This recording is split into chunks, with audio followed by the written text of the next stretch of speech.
Welcome to Horns of a Dilemma, the podcast of the Texas National Security Review. I'm Sheena Chestnut Greitens, editor of the Journal, and I'm here today with our executive editor, Dr. Ryan Best. We're pleased to have joining us for today's conversation national security scholar Richard Maass, author of Legal Deterrence by Denial, Strategic Initiative, and the Gray Zone, which is featured in Volume 8, Issue 3 of the Journal.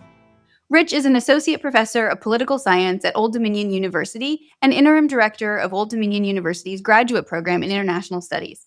Rich, welcome to Horns of a Dilemma. It's great to have you back on the show. Thanks for having me. Rich, let's go ahead and start with some of the big picture items of your article here. You wrote that international security competition in the 21st century is increasingly playing out in the gray zone, below the threshold of war, but is still very aggressive in nature. Why did you choose to focus on this concept for your article, and why is that relevant to our readers today? First off, the gray zone challenge, I think, is one of the defining security challenges that we face today, both in international security more broadly and from a U.S. foreign policy perspective in particular. Gray zone activities, as I talk about them in the article, basically entail two key elements. They are aggressive in nature. They directly undercut state sovereignty, territorial integrity, or political independence, but they also stay below the threshold of war. And it turns out that threshold is really important for even defining the idea of what the gray zone is and in constituting the particular challenges that it poses to policymakers. And so the gray zone is particularly relevant to current strategic debates for a number of reasons, but in particular because, as folks widely recognize, the risk of major war has declined considerably, say, from a century ago. Factors like nuclear deterrence, economic interdependence, and so on. There's big literatures on this in security studies, right? They disincentivize states from launching major wars of conquest. And the U.S. has been a big part of that as well through its diplomacy and alliances and such, disincentivizing and actively trying to deter other states from trying to conquer each other. And so as a result, the kinds of security competition that we see these days are much more in that gray area where you don't see major land armies crossing borders too often. Instead, you often see a lot of other kinds of practices that nevertheless cut at the core of state sovereignty and security. Let me follow up a little bit on that. One of the things that I found really intriguing about the article is that you lay out what it is that makes the gray zone attractive to aggressor states in the international system today. Can you give our listeners a little bit more context on that? Sure. So the gray zone offers an attractive arena for international competition, really because it avoids that threshold between war and peace. And so in doing so, it avoids the main international normative focal point that legitimizes military reactions. And so this is where the article really brings together a lot of the scholarship on international law on one hand and security studies on the other. And these are literatures that don't really tend to talk to each other very much. But I think that's really a big oversight and something that means that both end up being a bit less informed than they should be, because especially in security studies, say, the concepts that we deal with are constituted through international norms. So, take the idea of war. When are two countries at war and when are they not? It's when they cross a certain threshold that is collectively kind of through a shared understanding understood to constitute war. And if we think about something like the challenges associated with deterrence, which of course are central to security studies, well, what kinds of acts are recognized as acts of war and likely to meet military retaliation? What kinds of acts fall below that threshold and so might be employed with relatively little fear of immediate escalation into a broader conflict? It's kind of through the shared collective understandings of where that line is that these different kinds of behaviors are constituted, and that has massive consequences for the kinds of behavior that are incentivized within the system.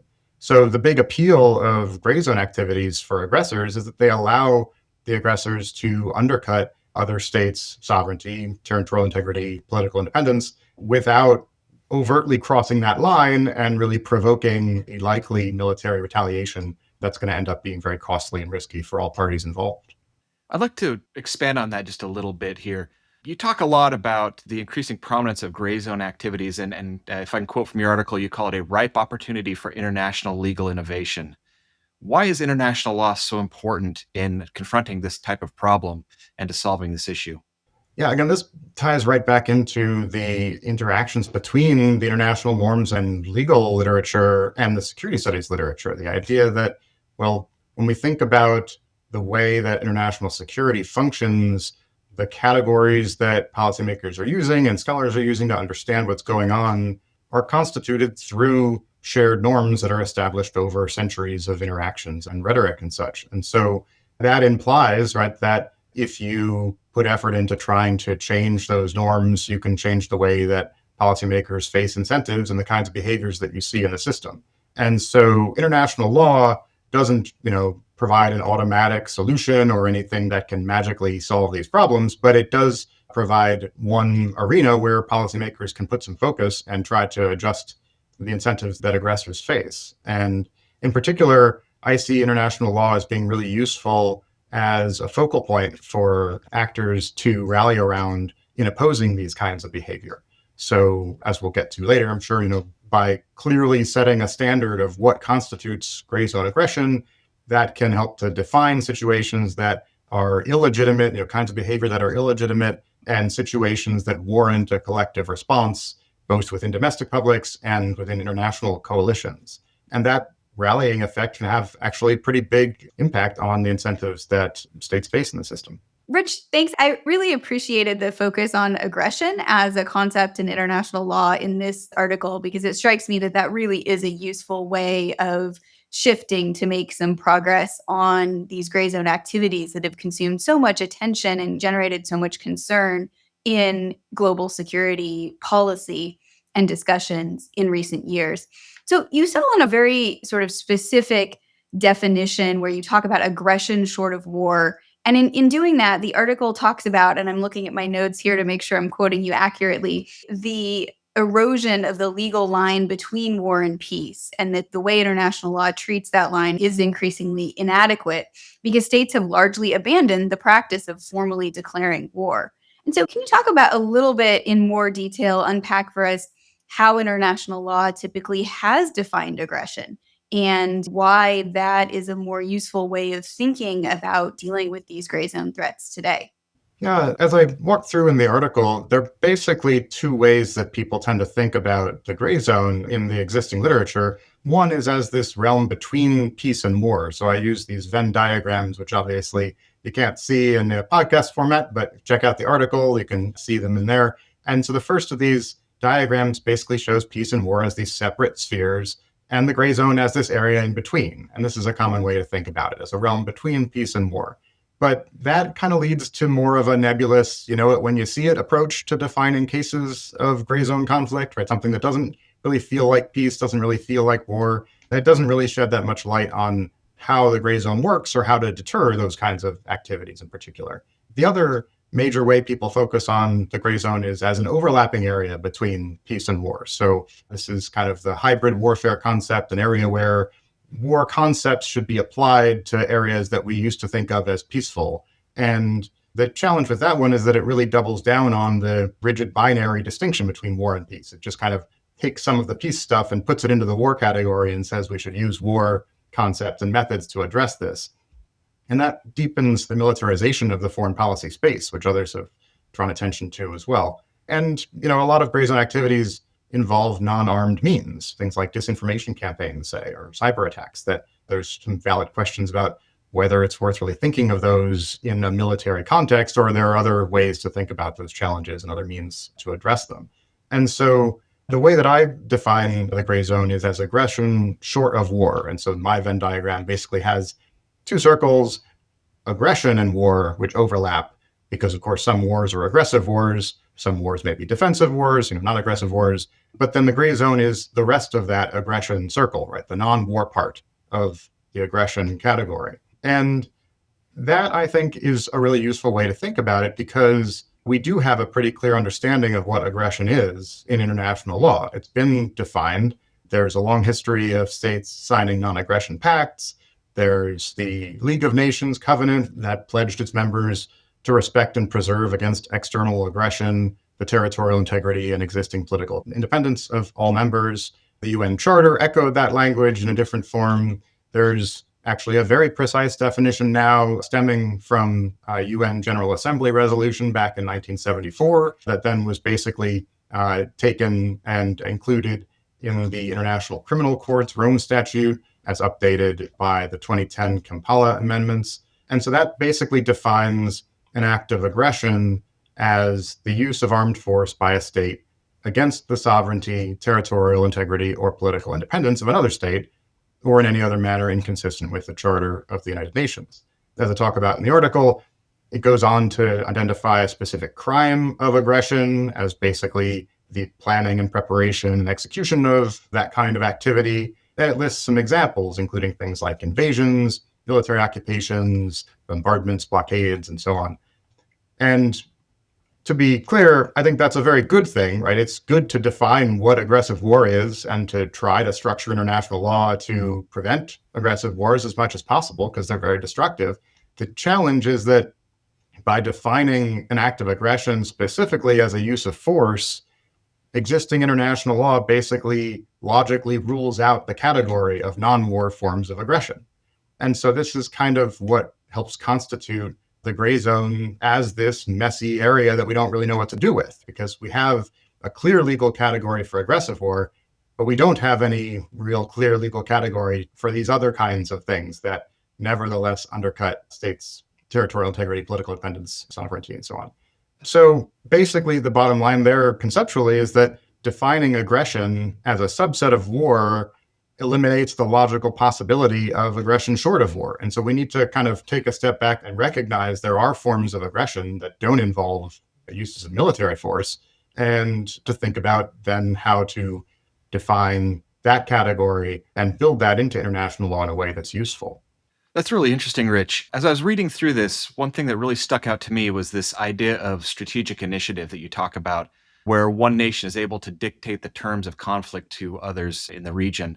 Why is it so difficult for defenders to respond to gray zone tactics within our existing legal and political frameworks? Yeah, strategic initiative plays a big role in the argument in the article, because this is really what I see as constituting the main challenge that faces policymakers here. If you're trying to deter aggressors from using gray zone methods, then why is that such a big challenge? And the reason really is that gray zone activities put defenders on the back foot. The idea of strategic initiative is all about freedom of movement, freedom of decision-making between the aggressor and defender. Which one has more freedom to maneuver? Who is more constrained and reactionary and kind of forced to respond to what the other one is doing? And so a key challenge of the gray zone is that it basically lends the strategic initiative to the aggressors. By pursuing activities that are widely agreed to not cross the threshold between war and peace, the aggressor leaves the decision to ultimately escalate into a war up to the defender. And that decision, of course, comes with major costs and risks. And so defenders often feel like they're kind of stuck between a rock and a hard place. They don't like the aggressive gray zone activities they're suffering, but they also don't want to escalate into major war. And I argue that that dilemma arises because gray zone aggression undercuts the traditional logic of what scholars call deterrence by punishment. Basically, the traditional approach to deterrence is that you try to persuade the adversary not to attack for fear of suffering a devastating retaliation. If you can credibly establish your ability and your willingness to retaliate against me with enough force, I'll think twice before attacking you. But it's worth noting that international norms play a major role here as well, because both aggressors and defenders understand that initiating a war of aggression will mobilize publics to resist and rally partners abroad and everything. And so it's costly to launch a war. And that armed attack standard in international law, therefore, is really useful. The problem is that it still relies on the defender making that ultimate decision to escalate into war if you're dealing with gray zone activities, right? Gray zone activities, again, by definition, are not involving crossing that threshold. So it's the defender who has to decide, this is such a threat, we need to cross this threshold to retaliate.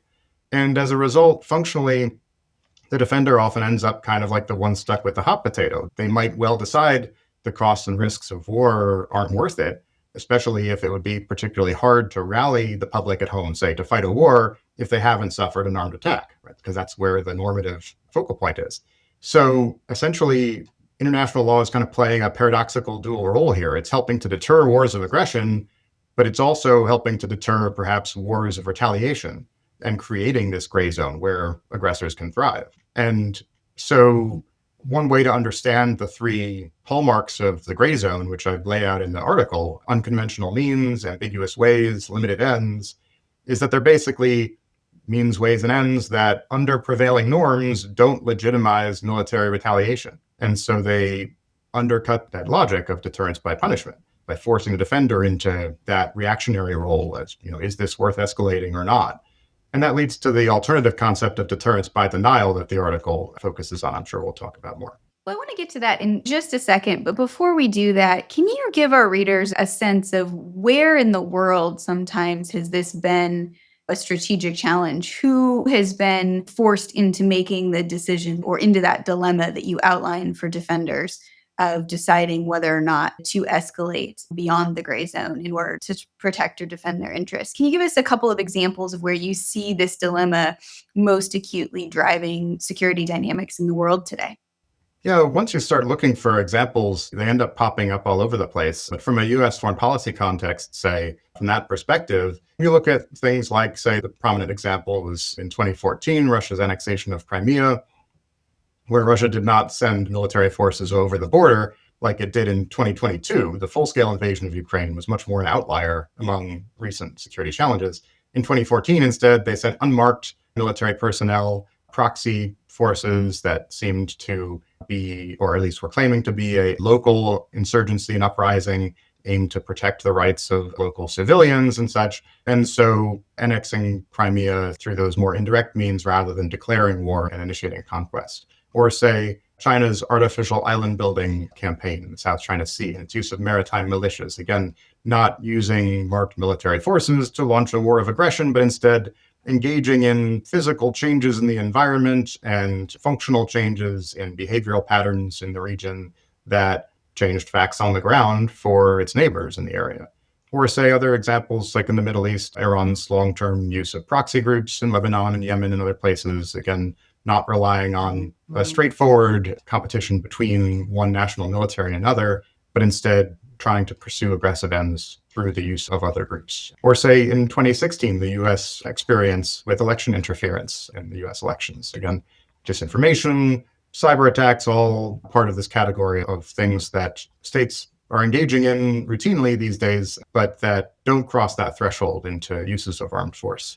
So we started to get into this a little bit a moment ago in the podcast, but I really want to turn now to unpacking your proposed strategy that you lay out in the article, this idea of legal deterrence by denial.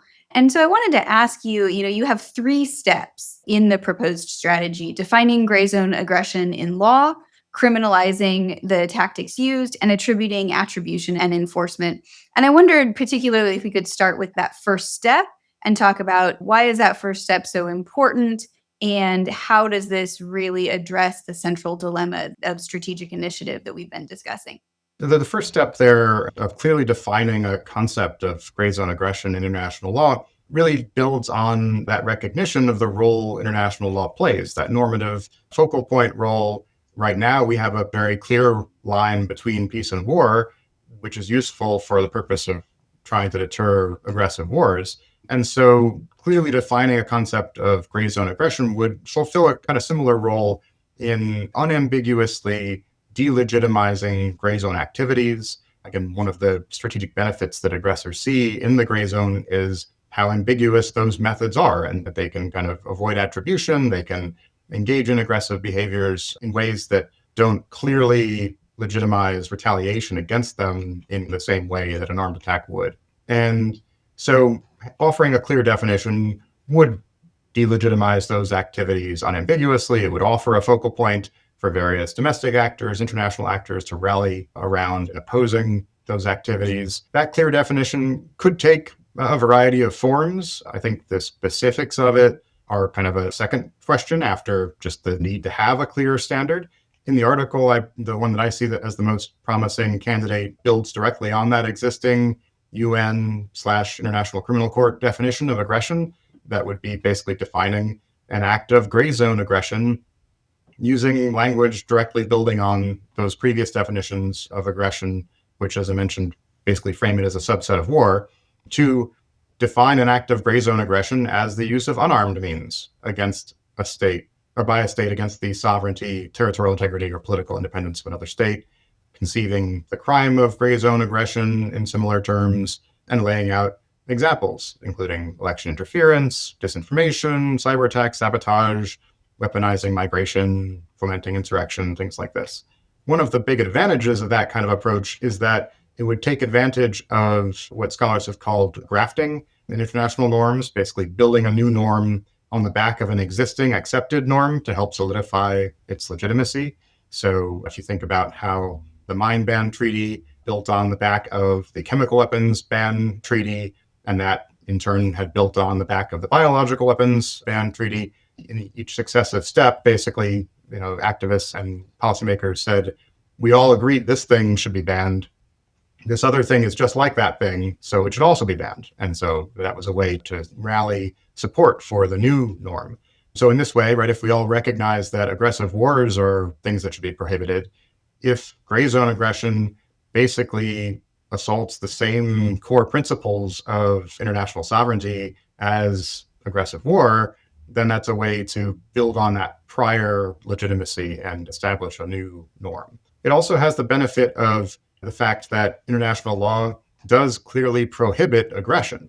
So if, again, one of the strategic benefits of the gray zone is the ambiguity of it all, establishing a clear legal concept of gray zone aggression would clearly imply its prohibition and overtly prohibit it as well. And another benefit of building off of that existing definition is that the UN and ICC's definition is overtly rooted in principles of sovereignty, territorial integrity, and political independence. And so building on that definition would further reinforce those central principles, which is really the whole point of deterring gray zone aggression in the first place, right? We want to protect those things. And so by building on that definition, again, it helps to lock in those principles at the core of it. Building on that foundation, I look at your second and your third steps of criminalizing the tactics used and improving attribution and enforcement. And these both strike me as very difficult things for us to do in the international arena. Looking ahead at this, how can we use existing tools, existing legal structures, and institutional reforms to enforce or to at least make it harder for states to employ gray zone tactics? Yeah, it's one thing to say something should be prohibited, right? It's another whole can of worms to say, okay, how do we actually try to disincentivize this kind of behavior? And so the second and third steps in this legal deterrence by denial strategy focus on criminalizing the behaviors involved in gray zone aggression and increasing attribution of who's responsible for folks who are engaging in those behaviors.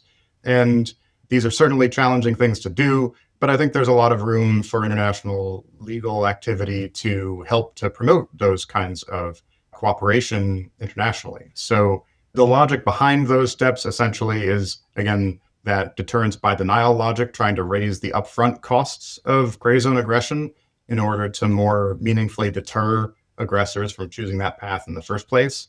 And so there's a lot of analogies here to the way that security scholars think about trying to deter territorial conquest or faits accompli, say. If a threat of post hoc punishment wouldn't be enough, maybe it would be more effective to bolster on the ground defenses or fortifications or deploy allied forces in a way that meaningfully contributes to local defense rather than just serving as a tripwire threatening a later intervention, things like this.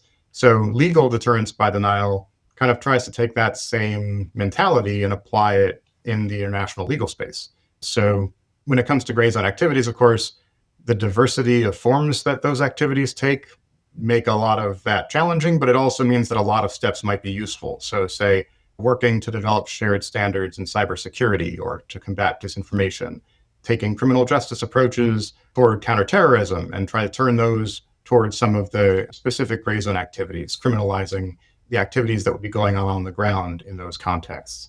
Efforts to increase coordination and legal prosecution across international borders. Say, in international criminal law, most of the focus has been on the very worst high-level crimes, things like genocide and war crimes. And there, I think, is a lot of opportunity to try to develop lower levels of international crimes that might be useful here, that cut at core principles of state sovereignty and to use that as a foundation to identify things as international crimes and to try to coordinate international law enforcement to deal with those. Things like facilitating intelligence sharing through international partnerships, right? We have several major international intelligence sharing conglomerates that exist today within alliances and across alliances, and that there are challenges that go along with that, right? But the greater role that international organizations, they can play in facilitating intelligence sharing, that should facilitate then the ability of states to address gray zone activities as they're occurring and to know about them soon enough to really make a difference on the ground up front. And similarly, efforts to streamline law enforcement and coordination across international agencies, say, including gray zone activities in extradition treaties and such, right? There's no way to really remove all the challenges that are involved in the gray zone. Say, one of the other things that I talked about in the article is how aggressors often will pursue peripheral interests because that means that the defender is less likely to be willing to risk the costs of war to respond. And you can't just get rid of peripheral interests. But every little bit that international law can do to help chip away at the likelihood of getting away with gray zone activities in the moment, right, for the actual agents on the ground, can help to deter those kinds of behaviors. As I write in the article, futility can be an even more powerful deterrent than expense in this context, right? If aggressors don't think that just functionally they'll be able to accomplish the things that they would like to do, they're less likely to pursue those activities. And especially in the gray zone where threats of post hoc retaliation are likely to be seen as not credible, trying to bolster that futility up front offers a better path to deterrence. Can I follow up on that just a little bit? I'm really curious. You've used examples of Russia and China as countries that use some of these gray zone tactics. And I think back, looking at your second and third steps, talking about things like improving attribution and enforcement. With Russia, they deny everything no matter what they do. And as I'm thinking back along again with, for instance, China, thinking back to the 2016 international court case between the Philippines and China, where China just shrugged and said, well, we're not going to recognize that anyway. What avenues do we actually have available to us as a nation to confront these larger countries with a veto on the UN Security Council under international legal norms? What do we have available to us to confront and to deter these types of activities? Well, your question really gets at the core dynamic of how international law works in the space, which is international law is not something external or natural or automatic that just kind of constrains states from the outside. It's much better understood, I think, as a currency or a technology or a language that states develop and use. And so any enforcement of existing international legal principles or any creation of new international legal principles relies completely on the investment of states and non-state actors as well in those processes. So say an example like in 2016, the court case between China and the Philippines, that court ruling itself, the arbitration ruling can't just automatically force China to say, okay, we're going to recognize what you say and abandon our position. What it does is provide a focal point for others to assess the legitimacy of what China's doing there. So by seeing the decision of the arbitrator in that case, others can look at that and say, okay, maybe we were skeptical before, but now we have a pretty solid legal basis for saying what you're doing is wrong and should be opposed. That doesn't guarantee that it would be opposed or that states would undertake particularly costly measures to oppose it, but it does help to rally opponents and help to delegitimize the position that China's taking. And so same thing applies to any given actor in the gray zone context. The function of international law would not be to put a physical wall in front of states and prevent them from pursuing these kinds of things, but to provide as much diplomatic and rhetorical ammunition, normative ammunition for domestic opponents and international opponents to rally opposition in a meaningful way. And instrumentally, again, thinking back to the second and third parts of the strategy there, to try to get all of those things operating as soon as possible at the lowest levels. So say agents on the ground are more likely to be arrested in the first place rather than be able to carry out the full strategy and then the state be faced with the prospect of post hoc retaliation, which again, may or may not be a credible threat. Let me follow up on that because I think this really does get to the crux of some of the skepticism about the use of international legal tools, right? So Ryan raised this issue that international law is either too weak or too easily politicized by powerful actors in the system to be effective in confronting these challenges. But I wanted to actually turn to the other side of that equation, which is the actors that might be trying to use these tools to solve the problem of the strategic initiative that you outline, and just ask you about In the past, the United States or other actors have sometimes expressed some concern that they would lose necessary strategic flexibility by tying hands through various international, legal, or organizational commitments. And so, I wanted to ask you about basically the distributional consequences of this legal innovation that you're proposing. And I can see that it might have some powerful objections from actors like China, Russia, some other folks that you've mentioned in the course of this conversation. But how do you assess the willingness of the United States allies and partners, or even, a wide range of actors in the global South to engage in this kind of legal innovation? How do you think they will weigh the costs and benefits of this kind of framework? There's a lot for any given state to weigh when it comes to creating new elements of law, because law is meant to be a constraint. That's its purpose. So even if it relies on enforcement that is fundamentally political, and even if it's created through a political process, the legitimizing of certain behaviors and delegitimizing of others has consequences that states are going to be thinking about. And so the states that see a lot of utility in gray zone aggression at the moment, of course, are less likely to support international legal innovations in this way. But that's not to say that they have no reason to value restraints on gray zone aggression, or that they might not see greater utility in that space in the future. So, for example, we've talked about China and Russia as states that use gray zone activities.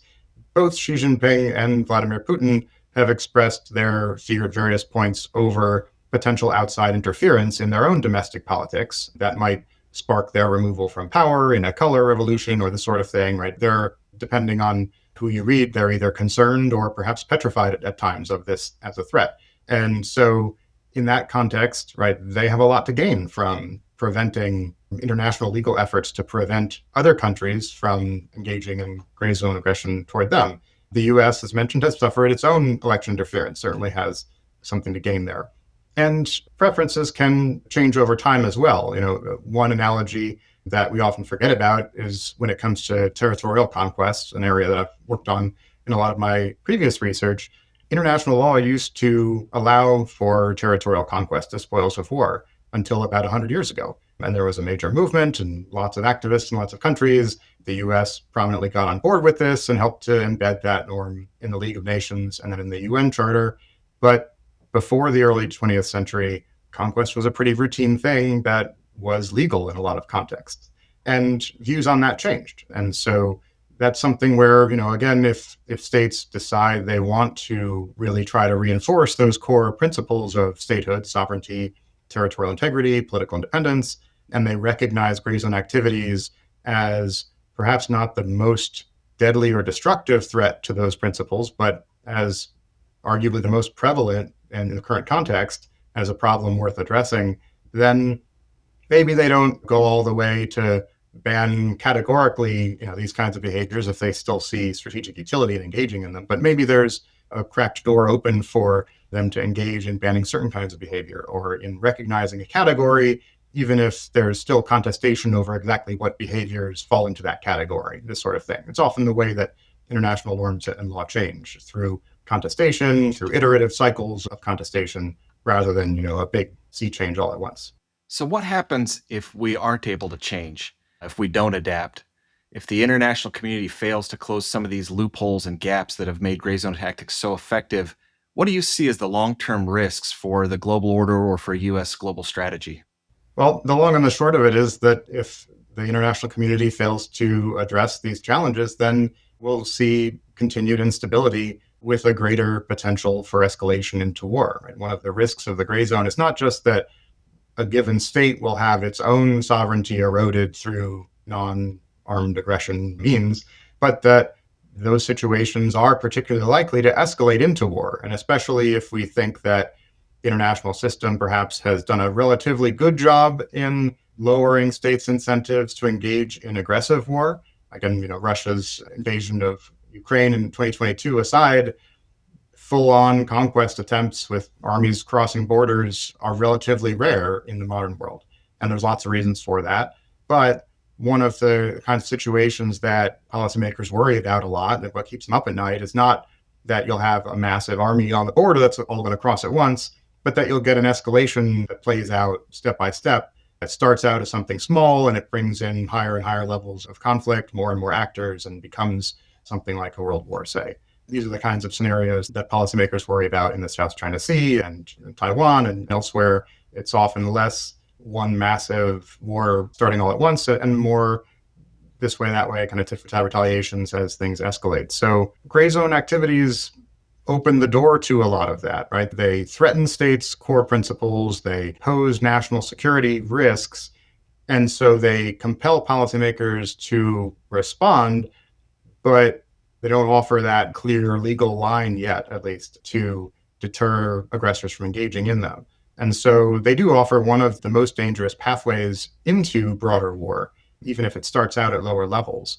And so failing to address that challenge, again, keeps that door open and keeps the system a little bit less stable than it might otherwise be, keeps the system from making further progress toward greater stability in that regard.